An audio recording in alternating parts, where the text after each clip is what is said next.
Hey, Bruiser Buddies, this is Wrestling Nostalgia with Dave Dynasty. Before we dive into the episode, make sure you hit subscribe on the podcast platform you're listening on. Also, follow me on X at The Dave Dynasty and subscribe on YouTube by looking up Nostalgic Dave Dynasty. You can also buy one of my shirts at ProWrestlingTees.com/The Dave Dynasty. Now, enjoy the show. Welcome to 1 hour of the toughest, roughest wrestling you'll ever see. That's right, Dick the Bruiser said it all. The big question, have you got the endurance? Have you got the brains to get past the excellence of execution?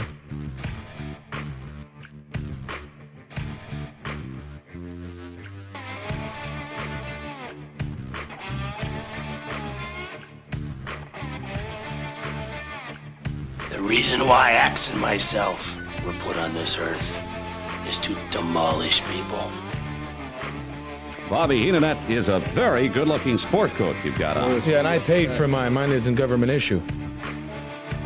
Hello, everybody. Lance Russell and Dave Brown right along ringside. And by golly, we're ready to go with another big week of championship wrestling.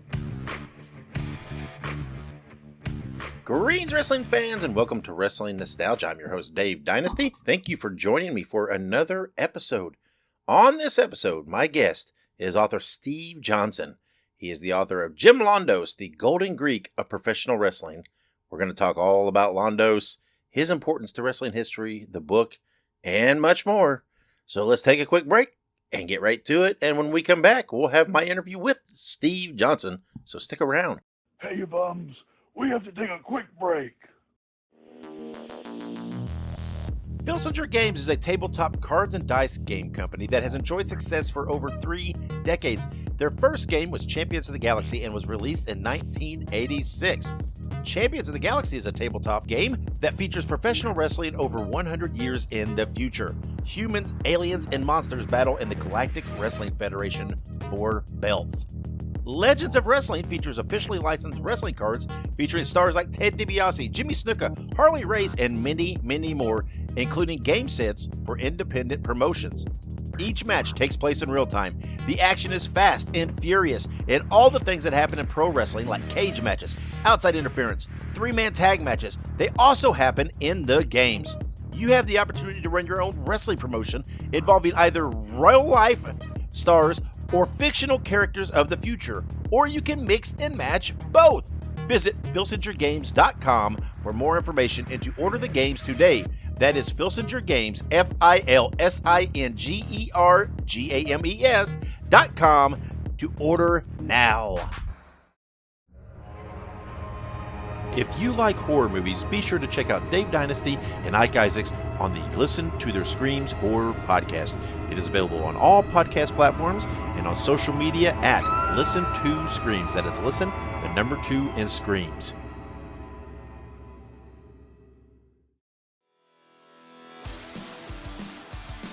Hey ho, everybody. Subscribe to the Pinhead Pod, the Ramones fan podcast, bringing you interviews, news, deep dives, and much more. Look it up on your favorite podcast platform. That is Pinhead Pod. We're back on Wrestling Nostalgia. And welcome back to Wrestling Nostalgia. At this time, I'm being joined by Steve Johnson, author of Jim Londos, the Golden Greek of Professional Wrestling. Steve, how are you? Well, I'm great, Dave, and thanks for having me on. I appreciate it. This is incredible timing in a way because we are talking here just a couple days before WrestleMania. Yeah, that's right. Which is the sine qua non, not just of sports entertainment, really, but of pop culture, but for the fact that Londos walked the face of the earth, we might be in a very different position with wrestling and WrestleMania. That's right. That's right. And well, let's talk about Londos because a lot of people, I don't think some wrestling fans may have heard the name, but I don't think they fully grasp Jim Londos and his importance. And but let's begin at the beginning, right? Londos, he was born in Greece. And Londos is not his birth name, correct? Correct. I can't even pronounce his name correctly. And in fact, it was spelled many different ways, but Christos Theophilou is about as close as you would get to having me say anything. And it's an amazing story because, as we know, it's an immigrant story as much as it is a wrestling story. Sure. Yeah. Yeah. Like you said, I mean, he came over right in his early teens. Came over in his early teens. Can you imagine letting your 15-year-old go down the street without their cell phone in this day and age? No, but much less move to a new country. he's sailing across the Atlantic in steerage class for 3 weeks as a 15-year-old. And of course, we know the fate of ships that sailed across the Atlantic around that time was not always good. So that's kind of an amazing story in and of itself. But he comes to the United States at the age of 15, largely to escape the demands of what he considered to be a cruel and very difficult to work with father. And somehow in this sea of immigrants, he ends up being the most famous athlete in the world in his time. Yeah. So if you think of the odds of a 15-year-old from Greece, one of about 400,000 Greek immigrants coming to this country over about a 20-year period, and he's the one. Yeah. He's the one. That's an amazing thing. Yeah, and I think I read where you said even if you take professional wrestling out of this, it's a fascinating story, even despite the wrestling, right? I mean, just the coming to the US and what he endured and to become a success. I mean, even if you don't dive into the professional wrestling career, it's a pretty remarkable human story. Even for somebody who can come to the US as a 15-year-old immigrant and make a success of himself in that day and age, and coming to the country without necessarily a word of English, and $20 in his pocket, just to be able to establish a life here and live properly is kind of an amazing proposition. But he did that. So yeah, it is an amazing story, just that he was able to do that part of it.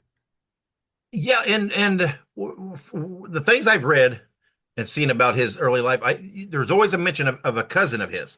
Now, did his cousin come with him, or was his cousin already here in the U.S.? His cousin, Christos Gikos was his name. He had come to the U.S. previously and went back to Greece. So he was accompanied by someone, the contemporary, when he, first came over here. Yeah. But they soon parted ways as the cousin went to San Francisco, and Londos, really the only way to describe it, is hoboed his way across the country. Yeah. And eventually winding up in San Francisco, right, where his cousin was.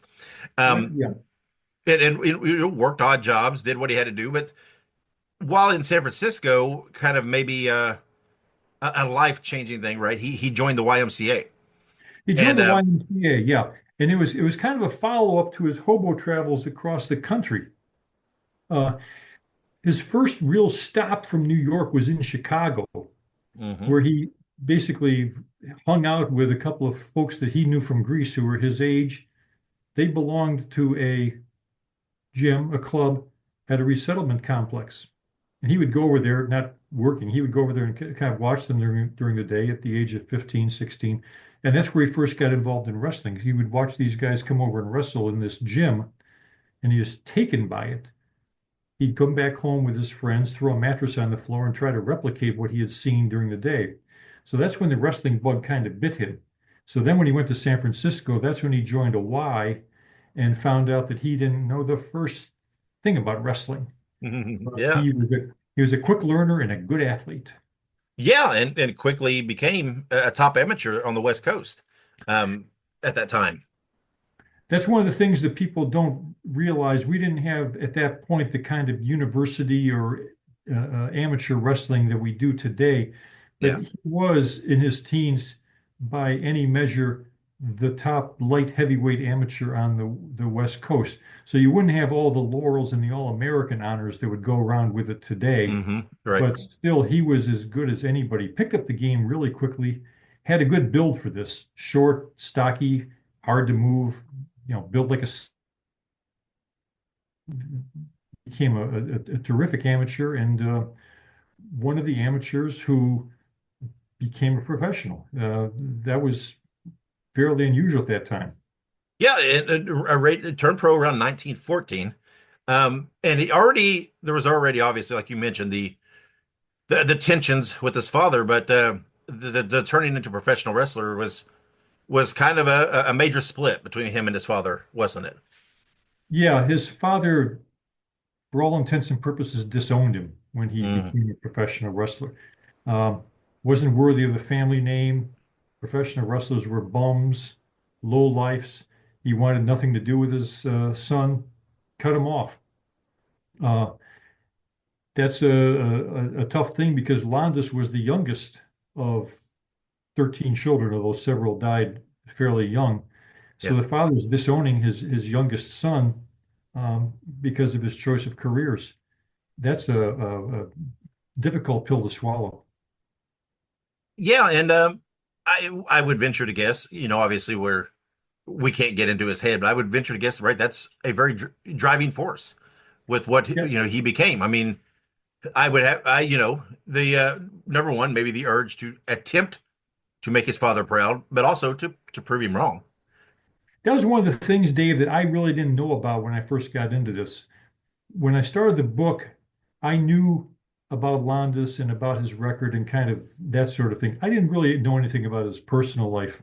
Hmm. It became apparent very quickly reading some of the things that he said, translating Greek newspapers, talking with his daughter, uh, that the father-son relationship was absolutely essential to who he was, not just as a wrestler, but as a person. Yeah. And it almost sounds like a Horatio Alger story, but he wanted to Mhm. prove his dad wrong. Yep. And he was a burning, intense person to begin with, and he directed every energy he could to proving his dad that he could make something of himself, whether his dad approved of that or not. That went on for a long time. But Yeah. yeah, the secret sauce in there, in Londos's motivation, was trying to please his father.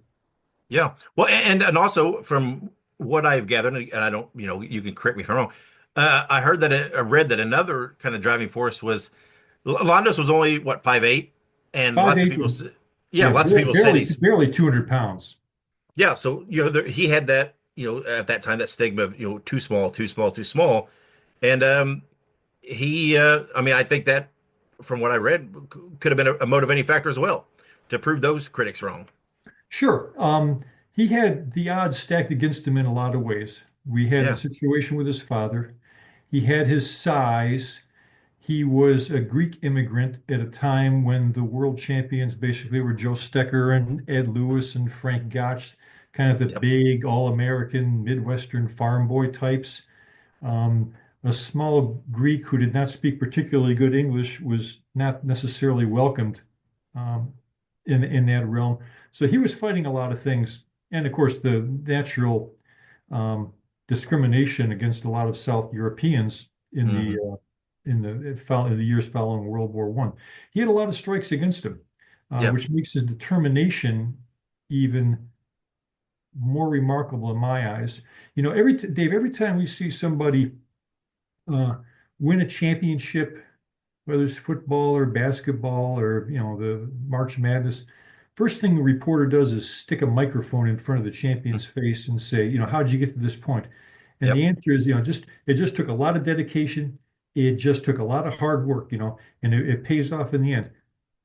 I'm here to tell you, these guys were pikers compared to Londos when it came to dedication and hard work. There's Yeah. no one who worked harder at his craft than he did. And that's a good lesson, not just from the 1920s, but for the 2020s as well, in terms of giving it that burning desire to be the best you can possibly be, given whatever you have to work with. Yeah, and I mean that work ethic, that drive, and coupled with right, he like you mentioned the Greek thing, right? He did have a drive he wanted to become a world champion, for Greece. That was a component of it as well, and all that. I mean, it worked, right? He won a few different versions of world titles in his career. He did. The title situation back then was just as confusing as it was in the 70s or 80s. There was a Yeah, world champion sprung up like flowers in the desert. yeah, He became recognized through hard work and dint of sheer will, as the world champion, never lost it. After he won it for the final time in 1938, he was, I think, one of the few wrestlers who retired as world champion and then never lost that again in a series of matches. That's important for his image. It's kind of the anti-Goldberg, right? He never lost that one match that sort of popped the balloon or deflated the ego. People have asked me all over the years studying Londos, well, why didn't he drop more matches? And the answer is very simple. Then he wouldn't be Jim Londos. And right. Goldberg proved that, didn't he? Yeah. And like I mentioned, right, a lot of modern fans, they may have heard the name, right? And they may not know much, but they cannot grasp how big of a draw, an attraction he was from the 20s up to the 50s or whatever. Perhaps, I mean, I think the argument can be made probably the biggest ever draw in professional wrestling. If you look at it closely, if you factor in inflation, if you look at the attendances. So what led to this Greek immigrant who was struggling, could barely speak English? What would you attribute? I mean, right, we've talked about the drive, the focus, but there has to be what led to him becoming this level of a draw? I think there were really three things that kind of isolated. The first is right time and right circumstance. Okay. He was undersized and a Greek immigrant during the Depression. Okay. There is no better image for a worker who's down on his luck or out of money to see somebody who's his size get in there and battle against the odds, against guys who are much bigger than he is, and be able to come out on top. We talk about wrestling teaching you a life lesson. That is a life lesson if he can go in there and defeat somebody or grapple with somebody using his brain power as much as anything else. So I think he had an underdog appeal to folks of that era. And of course, that's continued on today. I've said this elsewhere. I think Bryan Danielson is in the Jim Londos line. Excellent technical wrestler, undersized. You think he's going to get squashed every time he goes in there, but by dint of hard work, resourcefulness, and cleverness, he manages to come out on top. So there's always been a market for that. Secondly, he brought a new demographic to the matches, the Greek and ethnic fans, as well as female fans. I was going to bring that up. Yeah. That's a big thing. He expanded the base of the wrestling fan, which was something that promoters stuck in the mud in the 1920s, as they were stuck in the mud for decades after that, didn't really realize there was an opportunity to expand their market. Which very similar to the boom in the 80s, right? Where one of the biggest proponents in the 80s of the boom was let's get some good looking guys to draw in some of the female fans. Sure, and it helps, right? Yeah, I mean you're pulling off of a different demographic. So. You are. That's a critical element in bringing fans to the arenas. And then the other thing I think is just his style of wrestling was revolutionary for the time. Now, folks are going to go to YouTube and watch the 3 or 4 Londos matches we have on there, and they're still pretty good. They hold up 100 years later. But what you can't really capture is the way that he brought color to a black and white world. Yeah. Right. There's this image of guys from the early part of the 20th century wrestling in black tights, moving slowly, exchanging holds. Londos brought a new level of theatrics to matches. Not the kind of theatrics we think about today, where we were doing top rope hurricane ranas onto a set of tables and then bouncing off a concrete block.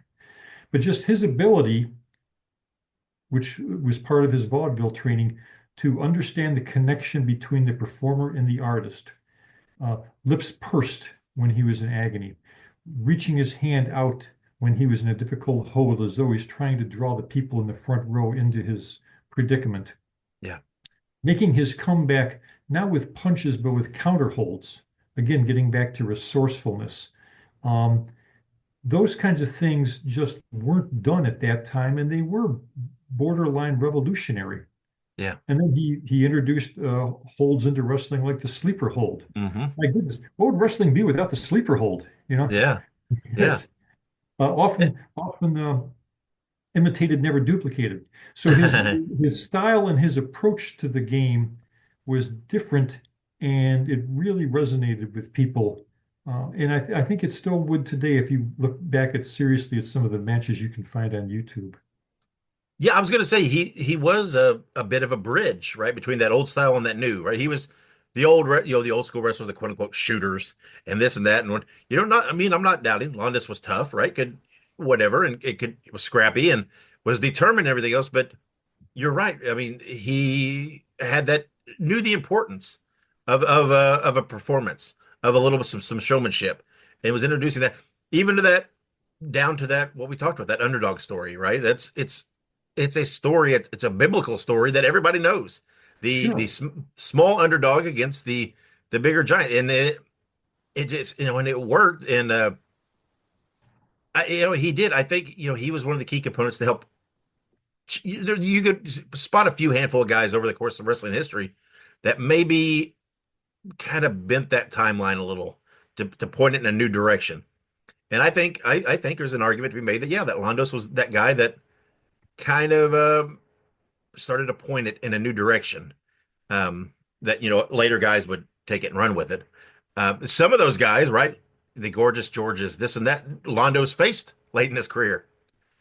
Yeah, what's really interesting, Dave, is that Londos was criticized at the time in the early part of his career for being too theatrical. This is not the way we conduct wrestling. My heavens, what is all this showmanship and this baloney that he's bringing into it?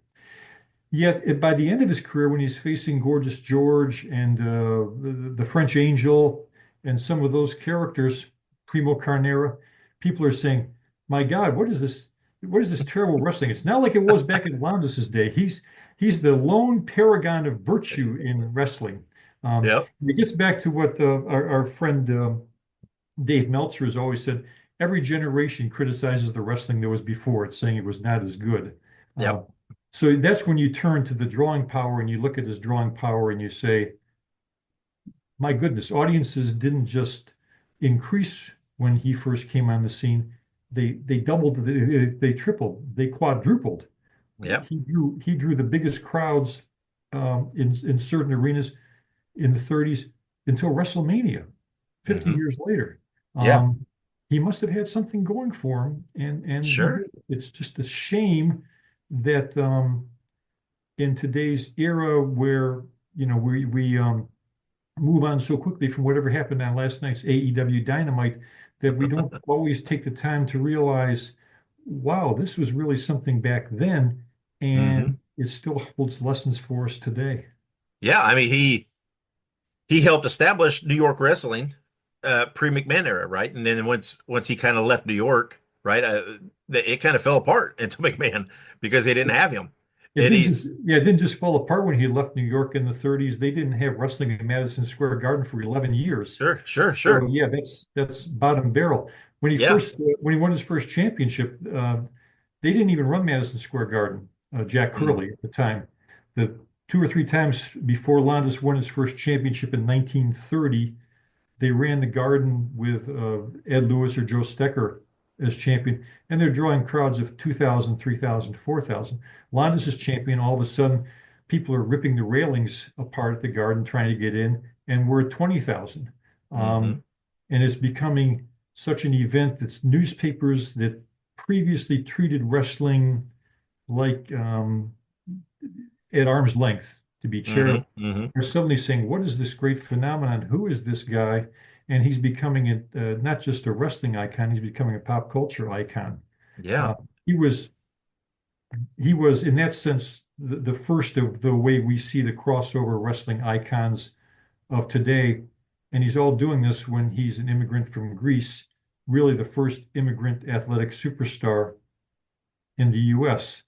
The field was limited because you couldn't, the color line in baseball and football and so forth. But he really was the first immigrant to have major athletic success in the U.S.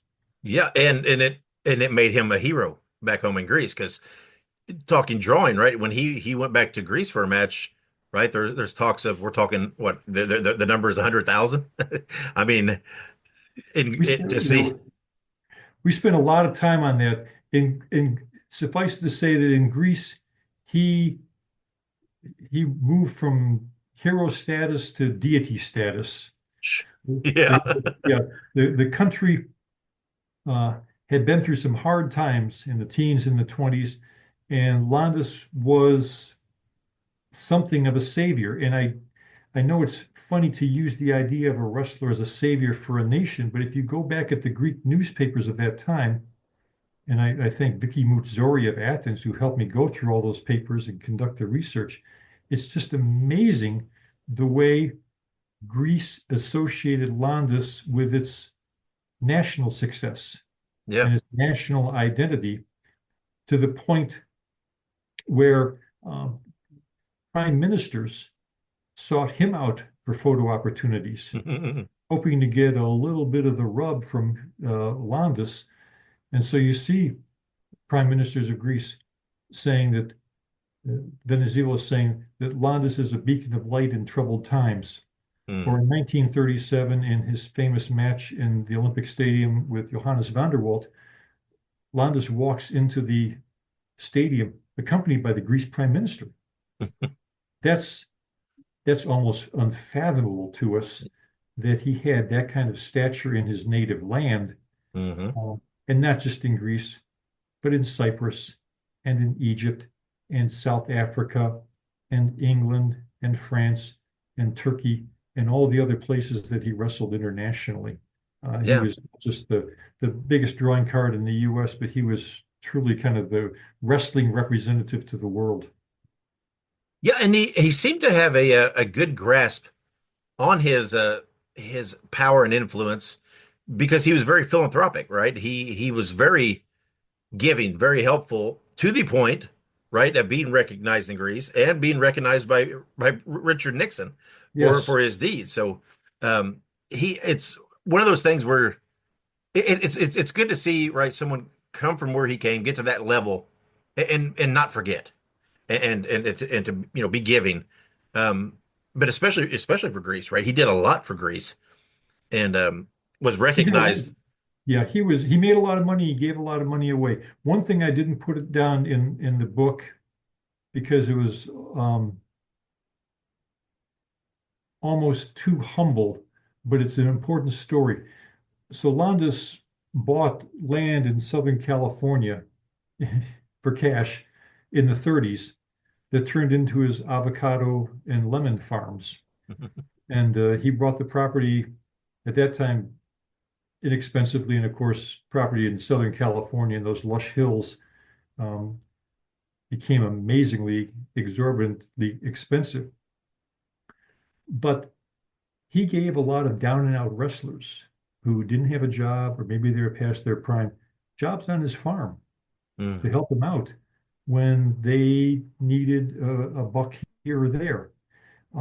So not only was he philanthropic in terms of wrestling for charitable organizations and giving away money that earned him commendations from the King of Greece and President Nixon and others, but just on a personal level, he helped out an awful lot of people.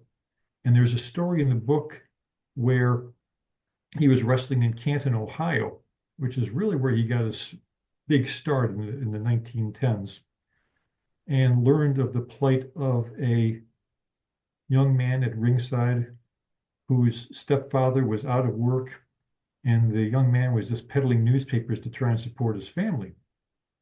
And Londos gave him half of his $2,000 payday for the night. And wow. The young man subsequently wrote about it, and I was fortunate to find that description of that. But he said he could never forget Jim Londos for the what he did on the spur of the moment out of his own pocket. So yeah, we think of wrestlers as kind of a cold-hearted, flinty bunch, and some champions of the immediate past come to mind when we say that. But there was a human side to Londos, and it surely was rooted in the fact that people reached out to him and helped him along the way from the time he arrived at Ellis Island until he became world champion. Yeah.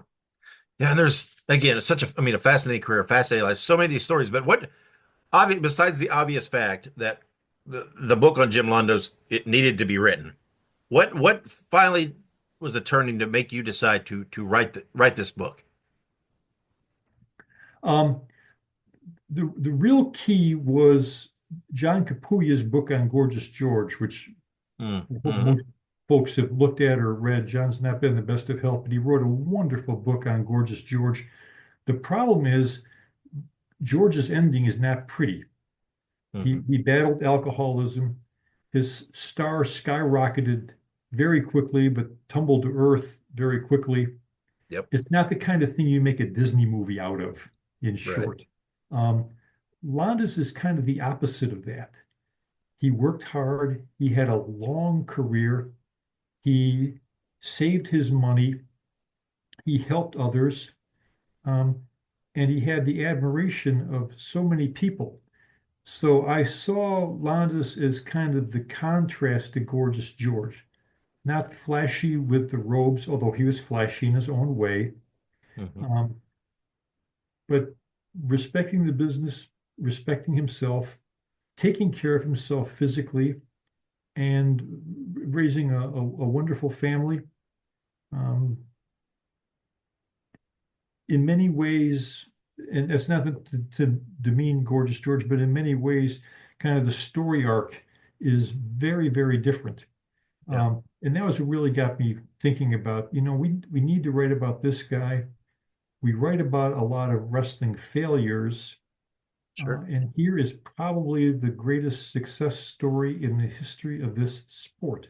In fact, I'll go strong. This is the greatest success story in the history of this sport. I'll die on that hill. Yeah. This needs to be captured. Now that took a lot of work, primarily because I don't read Greek or speak Greek.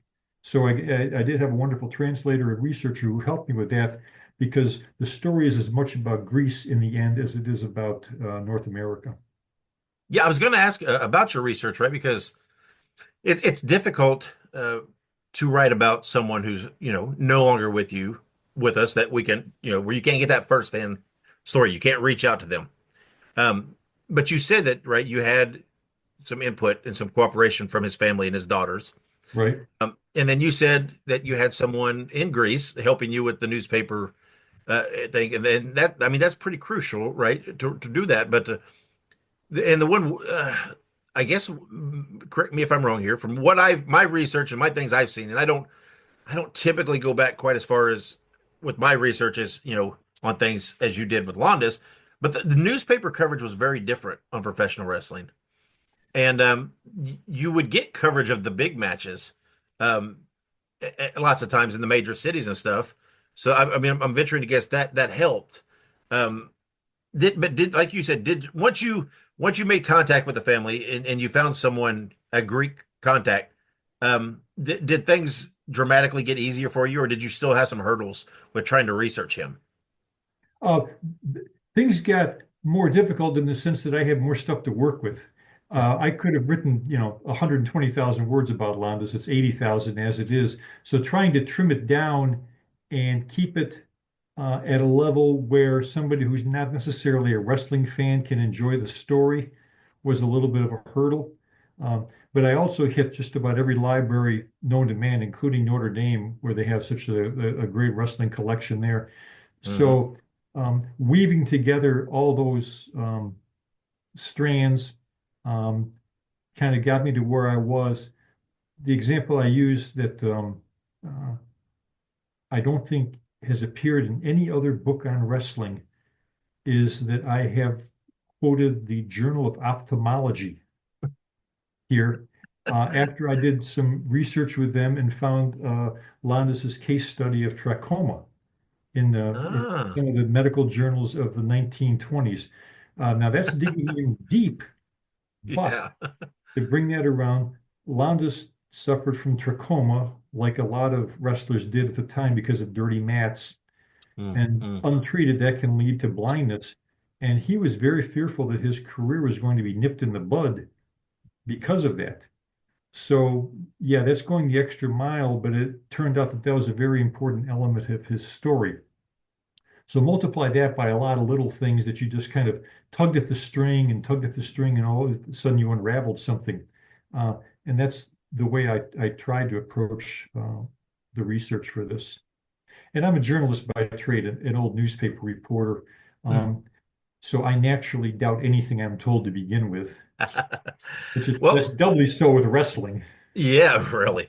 And when you made contact with the family, did Londos keep any journals or booking calendar? Did they have anything like that to help fill in some things? Because I know obviously a lot of wrestlers have that, but sometimes they're lost to time because people don't see the importance of these things. Yeah, there was no spiral bound day-to-day record of where he was or what he was doing, but there were some elements there in some miscellaneous papers of he wrestled in such and such a city one night and his payoff was this or that, and by that you're kind of able to extrapolate things beyond that. There were speeches that he had written because he gave a lot of public speeches later in his life about the importance of physical culture and the importance of physical training. And the really interesting find, and I mentioned it in the book, were his income tax returns from 1919 and 1920. Now, remember, this is just after the federal income tax had started in the U.S., so these were very early income tax returns. I think for 1919, he reported an income of wrestling of $1,750. That was it.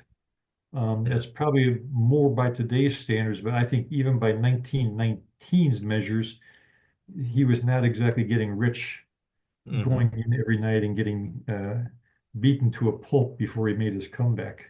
Yeah.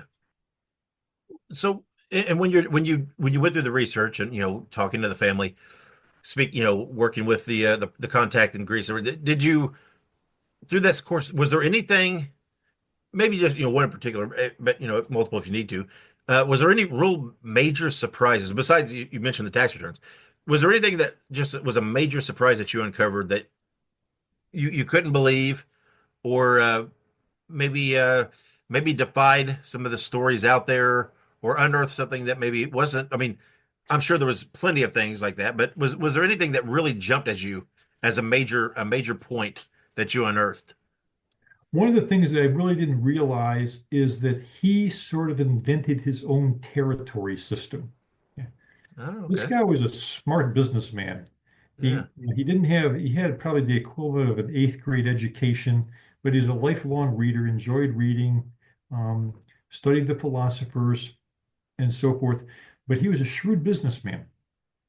And he would work with promoters, often Greek promoters, to open up a town, a city, or a state, and take a cut of that operation. That became a practice that we understood existed in the 60s when maybe Vern Gagne owned the AWA, or Dick the Bruiser controlled Indianapolis or Chicago, or Eddie Graham put himself on top in Florida. But Londos was decades ahead of that in looking for a city to operate, to open up, or to pop business, working with various promoters. Again, Greek, John Kantos, Tom Pax were probably the main ones. And I didn't realize probably the business side of things. He went to Memphis 17 times over a 2 or 3 year period, which is a lot of appearances even back in those days. But he was setting up John Kantos and Charles Rentrop in the Memphis business. And he replicated that across the country in various places. So I wasn't prepared to realize how smart he was in trying to expand the base of wrestling at a time when the biggest promotional effort was to stick a sign outside an arena and say, "Wrestling here tonight, 8 p.m." Yeah, I mean, it very much sounds like he had an understanding of, go where some money is, right? Where no one else is, no one's been there, right? And would probably be a desire for that. That's very ahead of its time. It was. I really wasn't prepared to realize how shrewd he was in terms of the wrestling business. And Dave, you had to be in that day and age, because when you were in there against the promoters of that era, guys like Toots Mondt and Billy Sandow, you had to throw elbows. Sure. Yeah. Because if you didn't, their elbows would floor you. And it was a rough and tumble business, but it was one that he saw an opening in a lot of areas and took it. And business prospered under him like it never had prospered before and has seldom done so since. And I just add, he did this without social media. He did this without TV.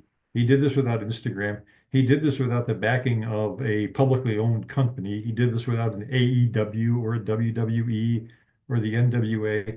He did this essentially on his own for most of his career until he hired a business manager named Ed White.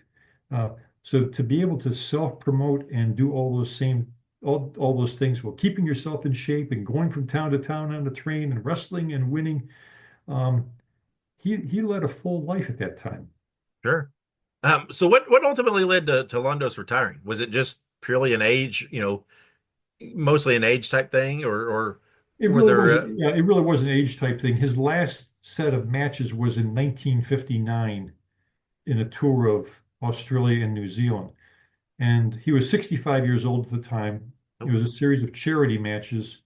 And the papers, the accounts of the matches at the time make it clear that his time had passed. He wasn't moving as quickly or as agilely as he had in the past.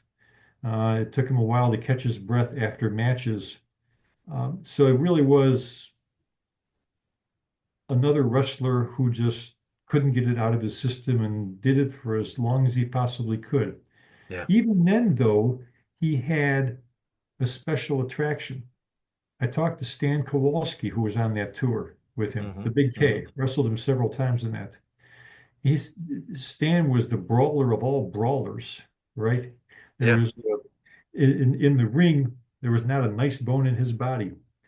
But he said, and I thought this was important, that you didn't go in to a match and punch Londos. That was disrespecting him. He was above that. You went in and you wrestled him. Even if you were the meanest heel in the world, you went in and wrestled him and didn't use the kind of tactics that we would associate with wrestlers coming on later. So even at 65, slowed down at the end of his career, he still commanded a level of respect from the other wrestlers that actually dictated the flow of a match. That's pretty remarkable when you come to think about it. Yeah, absolutely.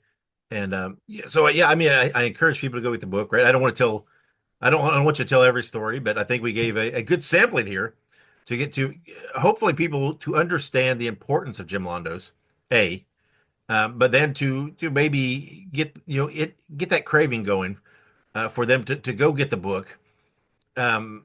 What's next for you said you were a reporter, you're a writer by nature. What's next for Steven Johnson, the author?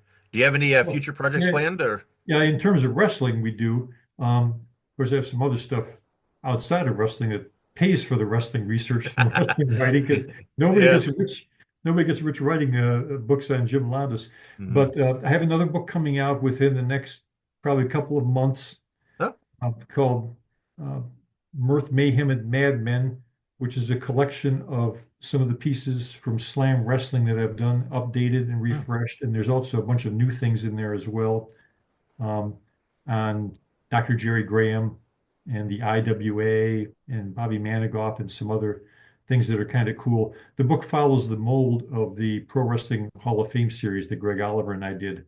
And then, fingers crossed, the next major book, maybe a ways off, but is on the French Angel, Maurice Tillet. Oh, yeah. There you go. Wrestling's first curiosity draw. And another guy who really crossed into pop culture, in part because of his wrestling, but in part because of his appearance. Really remarkable story. And some believe he was even the inspiration for Shrek. Yeah, I was going to say, even such a modern impact that people may not even realize, right? I mean, and I can see that if you compare, I can see where the inspiration would be there. It makes sense. So, all right. So, there's some exciting stuff coming there. Do you have a way that listeners can follow you to keep track of those projects? Sure. As they develop. Yeah, on Twitter or X or whatever we're calling it these days, it's Steel Belt Steve. Okay. You can always look for our stories at Slam Wrestling. I just wrote a piece a couple of weeks ago on the late Dave Cameron, which was great. I'm on Facebook. You shouldn't have to work too hard to find me, or you can just Google me. My name appears.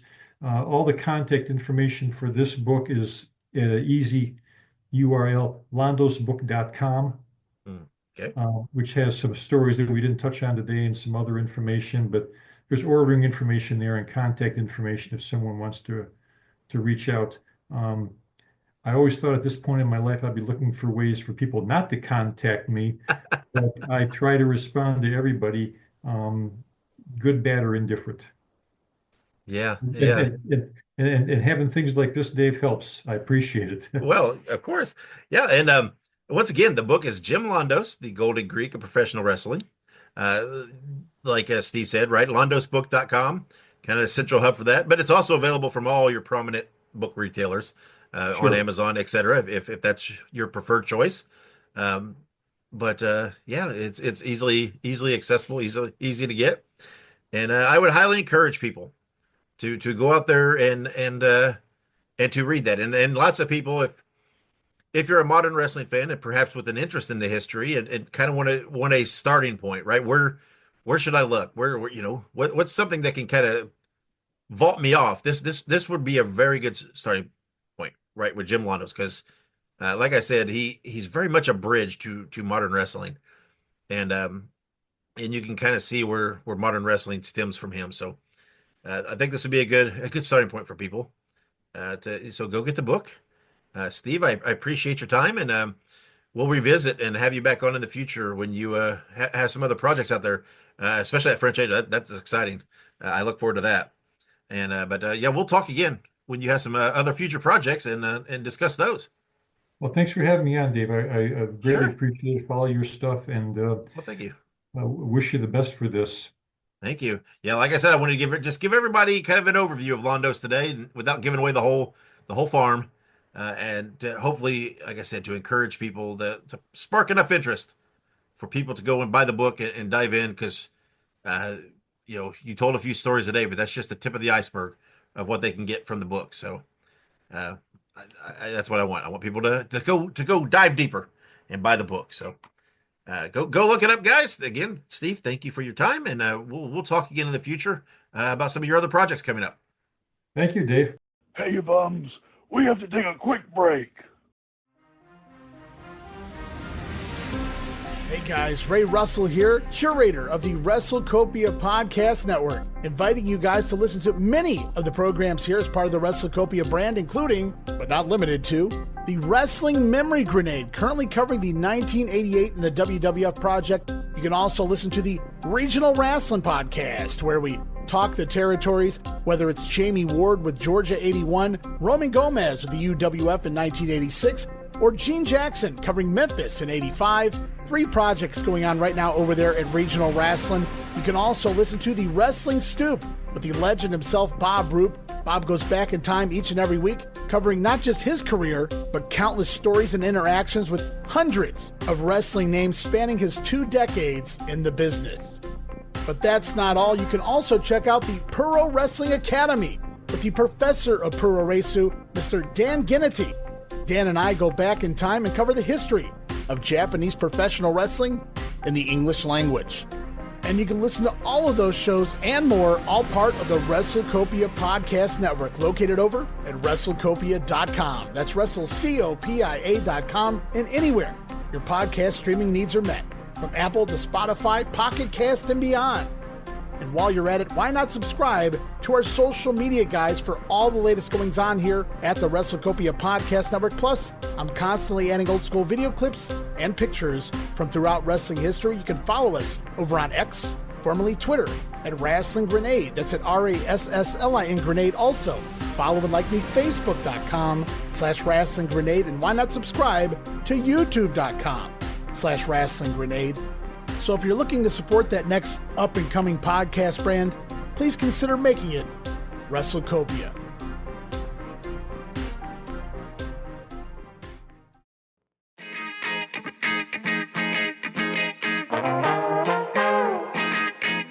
Hey, it's Bob Smith, and guess what? The Outdated Wrestling Hour is now part of the WrestleCopia podcast network. But hey, no fear, you're still going to hear the unique guests, comedy, music, authors, journalists, funny people. Who knows who's going to end up on the Outdated Wrestling Hour? Remember, it's all new and all old. So check it out in the WrestleCopia podcast network and wherever you get your podcasts. Listen if you know what's good for you. Hey everybody, Gene Jackson here, inviting you to check out the Retro Wrestling Review, where each week I'm joined by some great co-hosts who help me review classic episodes of USWA Championship Wrestling, and right now we are doing week-by-week reviews of 1993. But we don't just do reviews, sometimes we get a chance to interview some of the people who were there and lived it, plus do watch-alongs. It's a lot of fun, so check out new episodes that drop every Wednesday at WrestleCopia.com. And to find links to everything associated to the podcast, you can go to uswapodcast.com. We're back on Wrestling Nostalgia.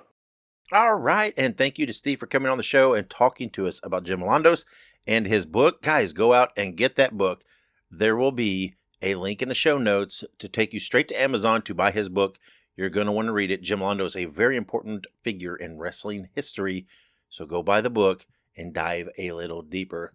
Also, make sure you go follow me on social media. I'm on pretty much every platform. All you have to do is look up Nostalgic Dave Dynasty or at The Dave Dynasty, all one word, and you will probably find me.